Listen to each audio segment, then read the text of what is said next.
Mon nom est Gaston Decourcy Junior, j'insiste Junior. Je vais faire attention à mon langage, je suis un Québécois, mais je suis d'origine française de Normandie. Je veux vous raconter mon expérience de mon présidente qui s'est déroulée le 12 décembre 2005. Donc, bientôt, ça va faire 18 ans. Comme j'explique souvent en boutade, c'est que j'appelle ça le 12 décembre le Saint-Gaston parce que je devais mourir et pour toutes sortes de bonnes raisons, je ne suis pas mort, je suis revenu. Le 12 décembre 2005, il faut dire qu'au Québec, c'est la fin de l'automne, donc l'hiver, le 21 décembre, c'est pas mal plus froid qu'en Europe ou qu'en France. J'étais en voyage d'affaires à Bécomo, une ville qui est à environ 500-600 km de Québec. Et j'avais passé la journée à travailler avec les gens de la ville de Bécomo. Et je devais rester 2-3 jours, trois journées là. Mais pour toutes sortes de raisons, vers 7h moins 20, 19h moins 20 le soir, je décide que je reviens à Québec. Donc, c'est une course de 600 km facile, facilement. Et j'appelle, parce que justement, j'ai 3 enfants à ce moment-là qui sont assez jeunes. Donc, j'ai Marie-Hélène qui a 12 ans, Louis-Philippe qui a 10 ans et Catherine qui a 9 ans. Et là, je m'ennuie de mes enfants parce qu'on a eu nos enfants plus tard. Puis là, Noël arrive. Bon, et je décide que c'est assez, je m'en viens. Alors, je prends le téléphone cellulaire parce que dans le temps, on avait le droit de parler au cellulaire en auto pour annoncer à mon épouse que je m'en viens à Québec. Et là, il arrive une argumentation. Elle n'est pas d'accord. Elle dit c'est dangereux. Tu peux faire un accident. Moi, j'ai jamais fait d'accident de ma vie. Et là, je précise, moi, je suis un gars qui n'a jamais bu de ma vie, jamais fumé, pris de drogue, des médicaments. Non. Et je fais beaucoup de route. Je fais beaucoup de route parce que mon métier, je suis un consultant en management et en techno. Et je parcours les municipalités du Québec. Donc, je fais beaucoup de. Je peux faire un 72 000 km par année. Donc, j'ai pas peur de la route, puis j'aime la route, puis bon. Donc, j'ai une discussion au cellulaire avec ma femme. Et là, qu'est-ce que je vous compte? C'est qu'on a pu retracer l'histoire parce que j'ai pu reprendre euh, les preuves on a reçues, entre autres de la facture du téléphone, des choses comme ça. Donc, 7h moins 20, 19h moins 20, j'annonce que je m'en viens à Québec et je vais voir les enfants. Puis elle me dit non, c'est dangereux. Tu devrais rester, tu devrais t'en venir le lendemain matin. Puis moi, je dis non, je vais voir les enfants, je m'ennuie, c'est assez. Et la période des fêtes arrive, je considère que je suis en avance sur mon travail, puis bon, je pars. Donc, je raccroche le téléphone à 19h moins 1, puisqu'on a eu le relevé téléphonique. On a raccroché à 19h moins 1. Et l'accident est arrivé à 19h01, donc 2 minutes plus tard. Parce qu'à cause des relevés, on a pu voir. Bon, qu'est-ce qui s'est passé? Donc, j'étais sur la route 138 qui longe le fleuve Saint-Laurent. J'étais rendu à 35-40 km plus bas que Bécomo, un village qui s'appelle Ragno. Extrêmement noir, pas de lumière, des maisons au corps je dirais, de kilomètres. Il n'y a pas de, il y a pas de population, c'est pas peuplé. Donc, c'est noir. Donc, à ma gauche, c'est le fleuve, puis à ma droite, ben, c'est les champs, puis bon. Et à un moment donné, pour une raison quasiment inexpliquée, je venais de finir au téléphone, donc je ne dormais pas. Et la discussion avait été assez houleuse, je ne dormais pas. Euh, j'ai su par après que probablement j'ai frappé ce qu'on appelle de la glace noire. Mon auto a glissé et j'ai reçu mon ordinateur qui était dans une mallette qui pesait, on l'a pesé à l'hôpital plus tard, 12 kilos. C'est-à-dire que j'avais mon ordinateur dans une mallette, mais avec plein de livres. Et je l'ai reçu derrière la tête en frappant à la soie. Moi, j'ai perdu conscience. Et c'est là que les rapports de police ont expliqué que j'ai fait 8 tonneaux sur 100 mètres. J'ai su que j'ai fait à ce moment-là un traumatisme crânien sévère, 8 hémorragies cérébrales, là, je dis par après, des tests de Glasgow, des signes vitaux, c'est 3 sur 15, c'est nul. Donc, c'était nul. Donc, c'est la mort. J'étais 3 minutes en arrêt cardiaque. Si on me dit ça plus tard, bien entendu, dans mon dossier médical, je tombais en coma. Et là, qu'est-ce qui s'est passé? Parce que là, j'ai eu conscience c'est que je me suis réveillé dans mon auto, mais viré à l'envers. Donc, mon plancher était rendu mon toit, mais j'étais viré à l'envers. J'avais enlevé mes, mon costume, mon habit qu'on appelle. Donc, j'étais resté en petite chemise blanche dans l'auto, viré à l'envers pendant 60 minutes avant que les secours viennent. Donc, je vous donne la sensation, super frigorifié, en hypothermie. Je sens que je suis complètement gelé, frigorifié. Je ne vois pas trop qu'est-ce qui se passe parce que, il fait noir, mais je vois qu'est-ce que je pense être des lampes de poche. Donc, peut-être des secours qui viennent m'aider, mais je ne suis pas assez intelligent pour comprendre où ce que je suis. Je ne sais même pas si je suis dans une auto. Donc, j'ai été réellement sonné.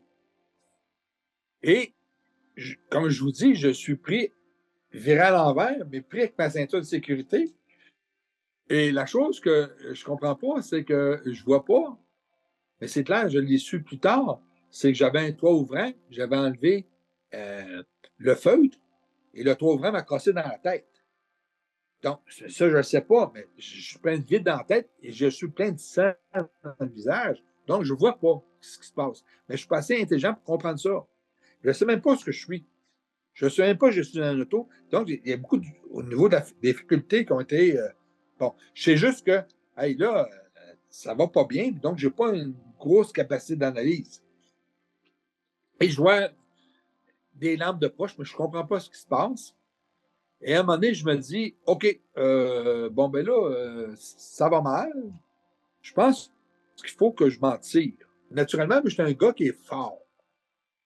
Et là, je me mets à forcer, mais la chose que je ne savais pas, j'avais les deux avant-bras enflés parce que j'avais tenu pendant 100 mètres avec 8 embardés. J'ai tenu fort mon volant, mais je me suis fait beaucoup mal aux avant-bras. Et j'ai été plusieurs mois après ça à me faire soigner les avant-bras. Et à un moment donné, il y a quelque chose qui me dit, il faut que tu sortes. Je force, mais à un moment donné, je n'ai pas assez de force.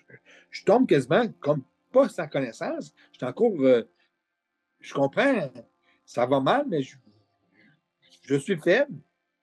Ça vient noir. Mais à un moment donné, il y a quelque chose qui me dit, il faut que tu t'en sortes. Là, je recommence à forcer. Mais d'habitude, je suis fort. Je suis capable. Là, je ne suis pas capable. Et là, j'entends une voix.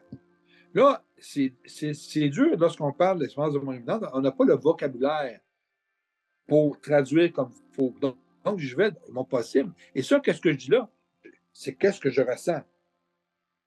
Une voix qui me dit c'est terminé.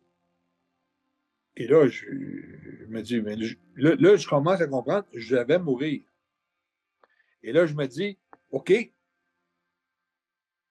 mais là, je ne peux pas me sortir, je vais mourir. Mais c'est con, je ne vais pas mourir comme ça. Et à un moment donné, ben, c'est devenu très noir. Puis c'est comme si je perdais connaissance. À un moment donné, ben, c'est une sortie de corps. Là, je ne vais pas embarquer dans l'histoire de religion, mais là, c'est mon âme. C'est mon âme qui est sortie. Et là, je me suis aperçu tout ensanglanté, plein de sang, les avant-bras comme papaye, tout démantibulé. Et là, je dis, mais je suis mort. Puis là, je dis, je suis mort, mais là, c'est mon âme. Et je regardais ça, je me suis dit, mais là, j'étais pas fier de moi, mais j'ai pas eu le temps de faire du grand bavardage avec moi-même. D'abord, je parlais plus. Je suis un esprit, c'est mon âme. C'est une télépathie, je ne sais plus quoi dire. Je ne sais pas comment expliquer ça. J'ai été aspiré, aspiré Euh, je suis passé à travers le plancher de l'auto qui était à mon toit. Et là, j'ai vu les secours.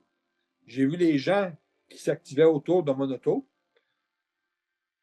Et moi, j'avais envie de leur dire ça ne vaut pas la peine, il est mort. Mais je n'ai pas eu le loisir de dire grand-chose. J'ai été aspiré. Et là, j'ai monté. Bon, écoutez, et là, j'insiste, je ne veux pas embarquer dans des histoires de religion. J'ai été aspiré et je voyais la scène, encore de l'auto, les secours. Et à un moment donné, je suis arrivé devant une grosse lumière chaude, grosse lumière chaude. Mais quand je regardais en bas, je voyais encore l'auto, les secours. Et c'est qu'est-ce que les gens parlent au niveau ésotérique, parlent du fil d'argent. Moi, dans ma tête, c'était comme si j'avais encore un cordon ombilical qui me rattachait à la terre et qui faisait en sorte que j'étais dans cette grosse lumière-là, mais je voyais ce qui se passait en bas. Et là, je me suis dit, je ne suis pas maître de rien. Je ne suis pas maître, je décide de rien. Donc, je suis devant cette grosse lumière-là, je me demande, d'abord, qui n'est pas étincelante, éblouissante, là, aveuglante, mais c'est chaud, c'est de la vie, c'est de l'énergie. Là, est-ce que c'est le bon Dieu, la connaissance, l'amour? Je ne sais pas dans quoi je suis, mais je vois toujours en bas l'accident. Et à un moment donné, la lumière me dit rentre. Et là, je suis baigné dans cette lumière-là. Là, j'avais mal partout, moi. J'étais gelé. Là, j'ai plus mal nulle part. Mais de toute façon, c'est mon âme, donc j'ai plus de corps. J'ai plus mal, mais je suis bien. Euh, Vraiment, je suis heureux. Je suis content. C'est bizarre à dire, je suis content. Et je suis devant cette lumière-là, puis c'est tout chaud, je baigne là-dedans, puis c'est de l'amour, je ne sais pas. Puis à un moment donné, je vois un tunnel. Un tunnel, les gens me disent, hey, décris-nous ça un peu. Le tunnel, j'avais déjà entendu parler, tunnel de la vie, tunnel de la mort, je ne sais pas. Là, je suis dans ce tunnel-là, mais là, je suis un esprit. Là. Je flotte, moi, là, puis je passe à travers le tunnel. Et quand j'arrive au bout du tunnel, je vois une lumière, je vois mon père. Mon père qui est décédé 9 mois auparavant, à l'âge de 75 ans. Encore une fois, c'est un esprit. Et moi, je suis très heureux, mais il m'obstrue le passage. Là, j'arrive pour y toucher. Il dit, tu ne me touches pas. Il dit, ton temps n'est pas arrivé. Il est trop tôt. Tu retournes en bas. Je dis à mon père, papa, je suis en train de mourir en bas dans un accident d'auto. Je vais rester handicapé. Je reste avec toi. Et lui dit, non, tu retournes en bas. Ton temps n'est pas arrivé. Et grosse discussion, télépathie, mais il me fait comprendre que non. Puis moi, je ne veux pas retourner en bas. Et à un moment donné, il me dit, Gaston, tu n'as pas le choix. Il dit, on n'a pas le temps, tu dois redescendre en bas parce que ta mission n'est pas finie. Et moi, je dis, j'ai plus rien à faire, moi, je reste là. Et c'est ça qui m'a réellement là, impressionné après, c'est qu'il me dit, ta femme t'aime, tes enfants t'aiment, tu dois retourner. J'ai jamais pensé à ma femme et mes enfants à ce moment-là. Et là, je dis, wow! Ben oui, mais c'est vrai, mais ils sont jeunes, mes enfants. Mais je ne peux pas retourner en bas, je vais rester handicapé. Il dit, je te retourne en bas, ils ont besoin de toi et tu dois y aller et tu ne seras pas handicapé. Vas-y. Et à un moment donné, il s'est viré de bord, donc j'étais dos à moi. Je lui ai dit, est-ce qu'on va se revoir? Il dit oui, mais là, ce n'est pas le temps. Tu retournes en bas. Et il est parti. Moi, je me suis réveillé 8 jours plus tard à l'hôpital. Réveillé, il faut le dire vite, parce que j'ai été quasiment plusieurs mois à pas avoir de connaissances. Bon, qu'est-ce qui s'est passé? C'est que ma fille, je n'ai eu connaissance, ça fait pas longtemps, au mois de janvier cette année, j'ai retrouvé une lettre qu'elle m'avait écrite lorsqu'elle avait 12 ans pour me dire, lorsque les policiers sont venus à la maison pour annoncer à ma femme l'accident que j'avais eu, ma fille, elle a écrit une lettre. Papa, il faut que tu reviennes, on a besoin de toi. Carrément, les mots que mon père a dit, ils ont besoin de toi. Et bien entendu, j'ai écouté mon père, je l'écoute pas souvent. Ça a pris du temps avant que je récupère ma tête, mais semble-t-il, toujours d'après ma femme, qui est une infirmière, mais qui était aussi ma mémoire, elle me disait que les premières choses que j'ai racontées à tous les gens qui venaient me voir à l'hôpital, c'était justement que j'avais rencontré mon père. Et tout le monde disait, bouf, il est quoi la tête? Il a rêvé. Mais il paraît que l'histoire, je la racontais toujours de la même façon. Je racontais que mon père m'a dit, tu retournes en bas. Et puis c'est comme ça. J'ai eu une grosse réhabilitation à faire. Puis là, puis c'est ça que les docteurs avaient de la misère à comprendre, c'est que d'abord, ils ont dit à ma femme que j'allais mourir. Après ça, ils ont dit il va rester handicapé. Mais finalement, ben, tous les jours, j'ai réussi à contrecarrer les plans. Je dois vous dire, il y a eu toutes sortes d'aventures dans la réhabilitation. Puis bien entendu, lorsque j'ai rencontré mon histoire, plusieurs personnes disaient ben, hey, ça n'a pas de sens, il était drogué. Bon. Et là, là-dessus, je veux juste dire, je ne suis pas un gourou. Je témoigne de ce que j'ai eu. Je ne suis pas un gars ésotérique du tout. Euh, euh, donc, pour la question du rêve, je ne peux pas avoir rêvé parce que j'ai été 5 ans, les fonctions mentales pour rêver ont été déconnectées. Ensuite, les gens disent ouais, mais c'est la médication qui a dû te faire rêver. Non, j'étais dans mon auto. Je n'avais pas de médicament quand j'ai fait ça. Là. Donc, puis les gens disent ah ouais, mais là, avant de mourir, tu as des chocs électriques au niveau du cerveau. Donc, tu as des images. Oui. Non, non c'est pas ça qui s'est passé. J'ai vu mon père. Après mon accident, quand j'ai commencé à reprendre mes facultés, c'était naturel que j'allais écrire mon livre parce que j'essaie de comprendre qu'est-ce qui s'est passé. Et je voulais aussi lancer un message aux gens, dire, ben dans la vie, des fois, ça va mal, tu tombes, mais tu peux te relever. Voici comment on se relève. Dans le fond, je voulais dire aux gens, écoutez, voici une aventure spéciale qui est arrivée. Il ne faut jamais abandonner. On a toute une mission, on a toute une raison d'être. Puis c'est vrai que la vie ne va pas toujours comme on veut. Contre toute attente, j'ai réussi à m'en sortir. Et là, je fais encore un parallèle sur un peu la vie parallèle. 2 ans plus tard, mon accident, donc en 2017, je suis revenu. Je reprends mes comptes. Je commence à travailler un peu, mais je me sens plus utile. Dans le sens que mes enfants étaient jeunes, là, ça faisait 2 ans, donc ils étaient rendus adolescents. Et là, moi, j'étais encore sur le coup de ah, j'ai manqué de vous perdre, je vous aime. Donc, j'étais toujours en train de les coller puis de les embrasser. Puis à un moment donné, c'est adolescent de dire hey, laisse-toi tranquille, puis s'il vous plaît, reviens-en de ton accident, là, passe à autre chose. Mais ils ne peuvent pas comprendre. Je sais qu'il y a une vie après mort, mais je suis plus utile. Puis moi, je voulais pas revenir. Mon père, il m'a fait ça revenir. Donc, je voulais retourner. Puis là, comment je fais pour retourner? Ben, Alors, j'ai jamais. Là, je suis rendu à 52 ans. J'ai jamais pensé au suicide, mais là, je me dis, bon, mais je suis une plante verte. Je ne suis pas utile.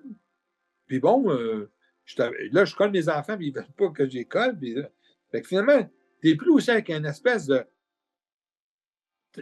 Une expérience que le monde n'a pas vécue. Tu passes pour un fou. Puis à un moment donné, je dis, bon, j'ai pas de raison d'être ici, moi, là. Je repars. Faut que je parte. Et à un moment donné, ben, je me suis couché. Mais là, j'ai une apparition.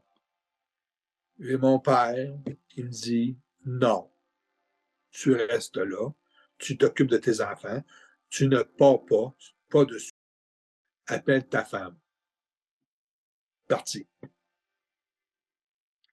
J'ai appelé ma femme pour lui dire ce qui se passait, puis elle m'a dit non, non, non, non. J'ai dit, j'aimerais rencontrer encore une fois un neuropsychologue pour essayer de comprendre. Et j'ai rencontré un neuropsychologue pendant 6 mois, une fois par mois, et c'est revenu correctement. Donc, c'est ça qui s'est passé. Je sais que j'ai plus peur de la mort. Je sais que je peux mourir demain matin. Il y a une caricature qui a été faite qui est très belle. C'est Charlie Brown qui est avec Snoopy. Et Charlie Brown avec Snoopy, ils sont de dos, ils regardent un lac. Et Charlie Brown dit Snoopy, un jour, nous allons mourir. Et Snoopy répond oui, mais tous les autres jours, nous allons vivre. Alors moi, je vis. Et j'essaie de vivre le plus simplement possible, choisir mes combats. Alors, c'est un peu mon histoire.